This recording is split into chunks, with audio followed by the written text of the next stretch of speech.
আমাদের ঘোষবাড়ির এক টিম, ওই যে সাদা লাল সোয়েটার পরে আমার ছেলে কিছুতেই ক্যামেরার সামনে দাঁড়াবে না। আমাদের স্মার্ট গার্ল, আমাদের ছোটো মেয়ে জিন্স টপ পরা, চুড়িদার পরা, হেবলি বড় দেওরের মেয়ে। আর এইবার উঠেছে ম্যাডাম হাতি, এই যে উঠতে কষ্ট, চুড়িদার পরে ঘোড়া, আর এই নীল শাড়ি পরে জিরাফ, লম্বু সিং। আর এটা আমার বড় দেওরের ছেলে, বাড়ির ছোট ছেলে। তো যাই হোক, টুকটাক কিনেছি, কিন্তু অনেক কিছু পছন্দ ছিল বন্ধুরা। চুপি চুপি বলছি, আমার দুই যা আছে না, ওই জন্য আমি বেশি কিছু পছন্দ হলেও কিনিনি, কারণ ওরা ছোটো তো, আবার বায়না করবে আমার দেখে। ওই জন্য বাবা থাক, আমাদের ওদিকেও জুডিওর মল রয়েছে, দরকার নেই। এই যে আমাদের দুই মেয়ে বেশ ভালো, শান্তশিষ্ট, কোনো বায়না আক্কারা নেই, ঘুরে বেড়াচ্ছে, দেখছে, পছন্দ করছে।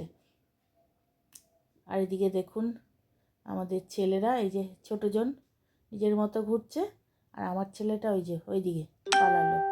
আর হ্যাঁ, ছেলেকে বলেছিলাম বাবু একটা জুতো কিনে দে, 299 টাকা দাম, এটা কিনে দিয়েছে।